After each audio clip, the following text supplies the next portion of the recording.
Boy, Killer Kill 360. Back with a video. I'm joined with my friend. So, y'all might be looking at this thumbnail and wondering, why would this be ever a versus fight? Like, you get what I'm saying? Like, why these two out of all people?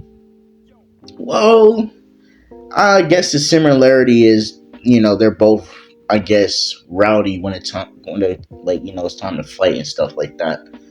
But it's more, I think, is a more close matchup than like some people think. So that's why it's so heavily debated.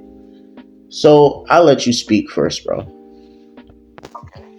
The way how this is going to work for this matchup, I am going to be debating an argument for Ryoko having a higher chance of beating Luffy, and he's going to argue that Luffy would have a higher chance of beating Ryoko. Mm-hmm.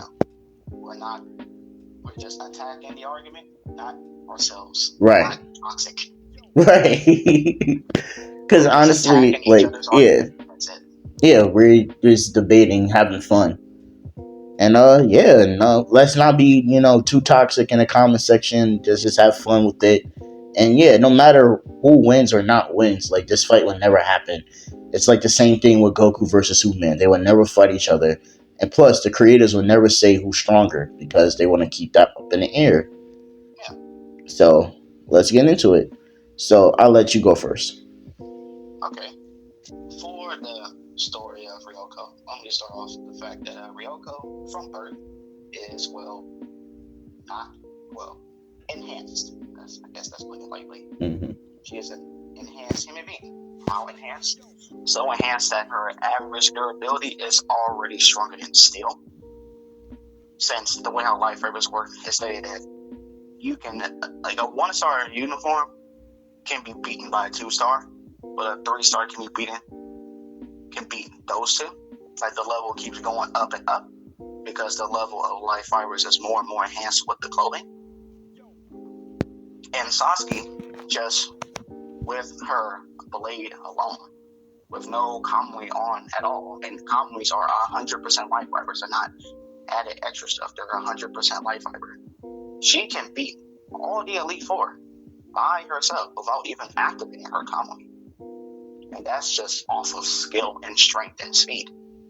And Ryoko, until like much later on, can scale to a kamui enhanced Sasuke, even to the point to where she can stalemate her. And on top of that, Ryoko can even outpower Sasuke despite having not all of her kamui fully on yet. In fact, it's literally fatal for a person to have missing pieces of their kamui, but they activate it anyway. And Ryoko is still stronger than Sasuke, even though she has everything going for her in this fight. Literally, she's literally holding a piece of Seiketsu, literally nerfing Ryoko throughout the fight, but Ryoko still wins. In another situation of her just being incredibly durable is the fact that she survives getting her own heart ripped out. It's literally pulsating in her mom's hand, and she's not dead.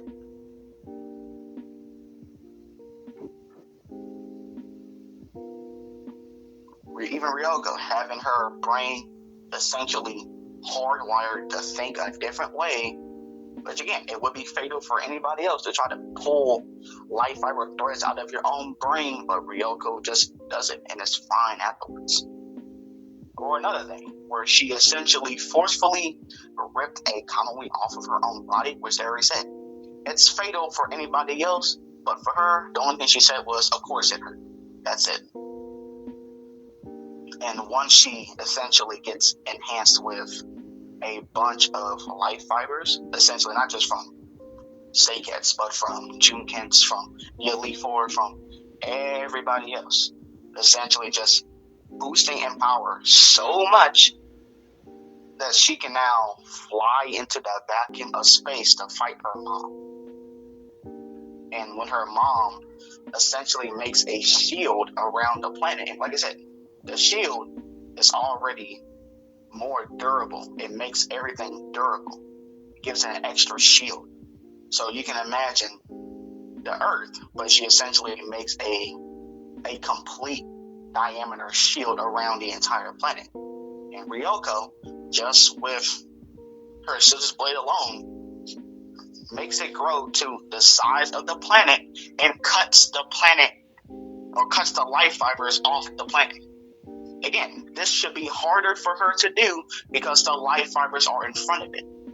And she made it look like it was an easy thing for her to do. And I'm just going to stop right there, not going to go too far, and I'll let you discuss your argument. Go ahead. Those are very good points. Like, yeah, like, Ryoko was quite the menace.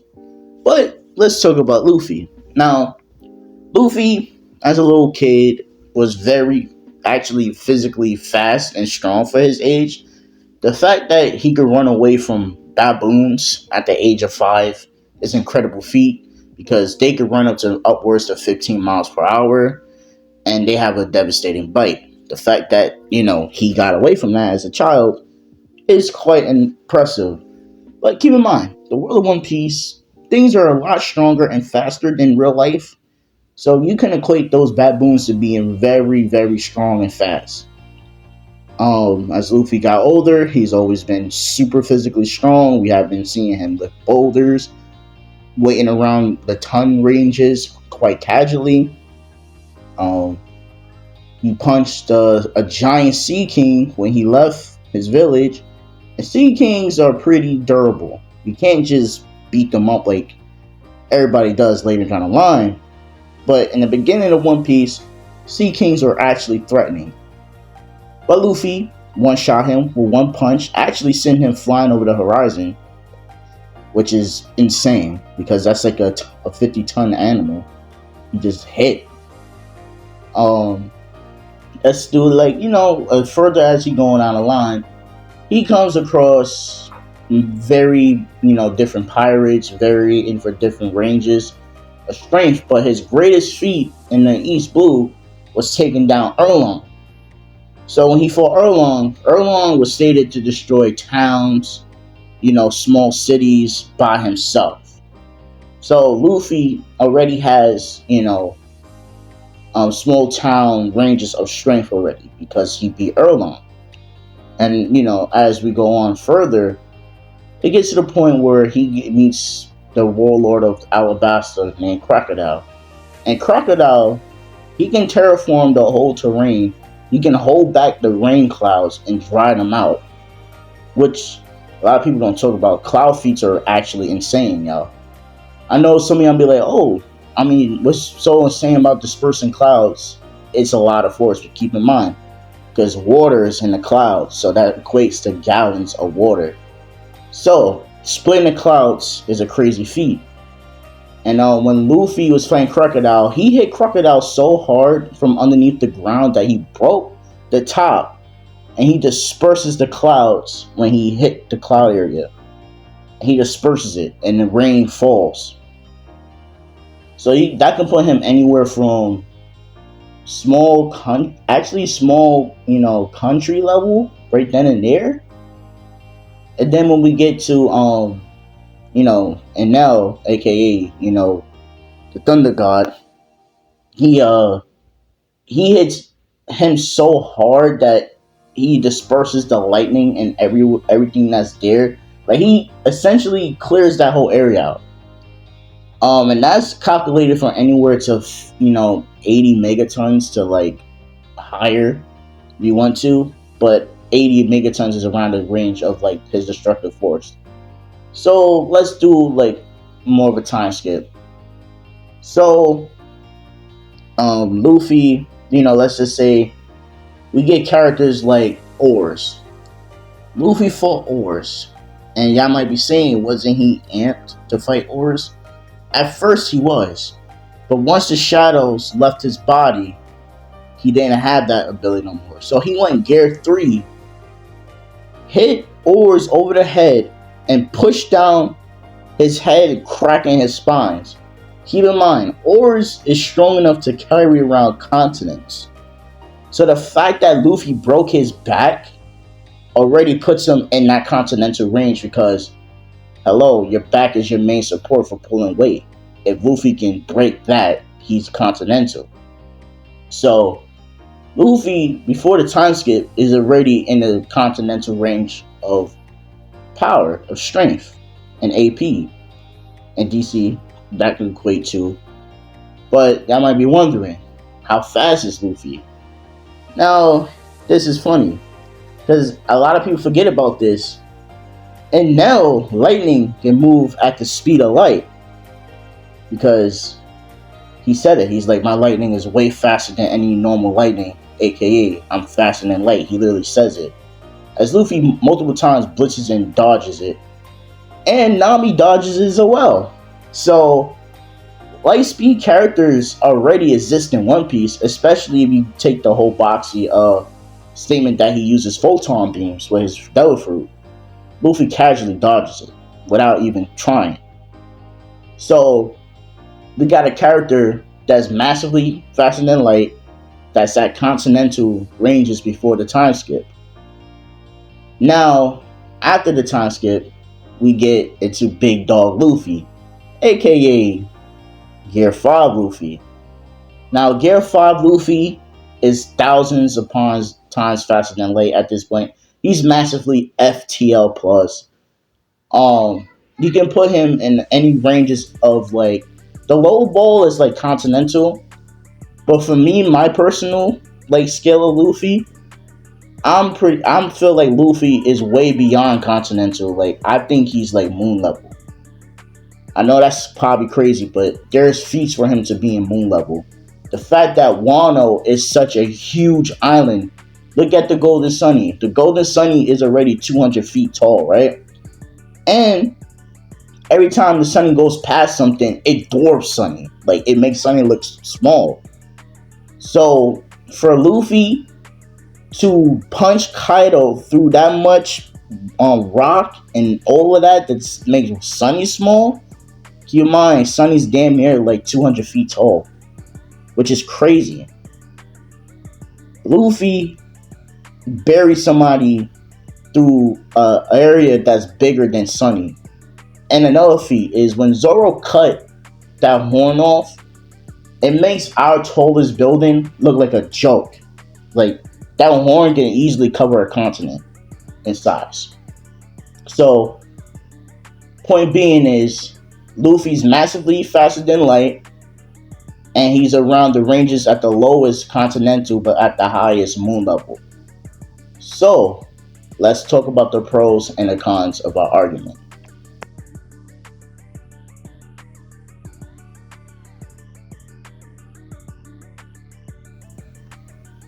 Okay, those are definitely some interesting points that you made, especially when it came to the speed category. Because I know, in terms of this fight, I know it's not ever the strength issue that's the problem. It's the speed that's lacking for Ryoko. Because when it comes to speed, sure, she is fast. She's fast enough to keep up with Sanagayama after he got even faster from purposely blinding himself. Or is fast enough to, or even New, who is fast enough to recognize the weak spot in a life fiber armor and use one move to like destroy it. Or another thing where Ryoko at her highest is quick enough to essentially fly through the vacuum of space. But if I have to say anything about all those things, I wouldn't say she's FTL. If anything, I'll say she's relativistic to right at light speed. Even I'm willing to admit Luffy is just way faster than her, especially in terms of reaction time, combat speed, and even attack speed. Even I'm willing to admit that. And for other parts of your argument, I will also agree that Luffy, you can definitely say he's from easily FTL plus, even without him needing to move that fast. That's just how fast his combat speed is. which that's the only thing that really matters is combat speed in this fight and his reaction time, especially with Gear 4, which makes him so fast that people with perception have to see into the future to know what he is about to do. So like, even I'm willing to admit that Ryoko is not faster than Luffy, but I would definitely make an argument that she's probably more durable. The reason why I say this is because one of her better feats from the end of the series is the fact that she survived re-entering the atmosphere of Earth. And she was naked too, by the way. And she was fine. Okay, those are my points. If there's anything you would like to add to, go ahead. Right. So, y'all might be wondering, what's the verdict? Well, honestly speaking, if this is a fight of nutrition, honestly, I think Luffy will win, but I'm not foolish enough to be like, she can't get him, because if she lands Kizanagi, if that lands on Luffy, I don't care how durable y'all think Luffy is, it's over for him. Because, like Rage said, she cut metal that expand around the planet. That's beyond anything that Luffy can do right now and withstand. Now, I can hear some of the arguments. Oh, but keep in mind, One Piece is a large planet, so these guys are, arguably way stronger than what you said about Luffy. True, but the thing is, I'm not gonna sit here and say Luffy, Kaido, Big Mom, Shanks are life wiping level. I'm not comfortable with that yet. But then Whitebeard has life wiping. Yeah, but that's more to his devil fruit. He has a fruit that can affect the world on a large scale. Now, I could be proven wrong.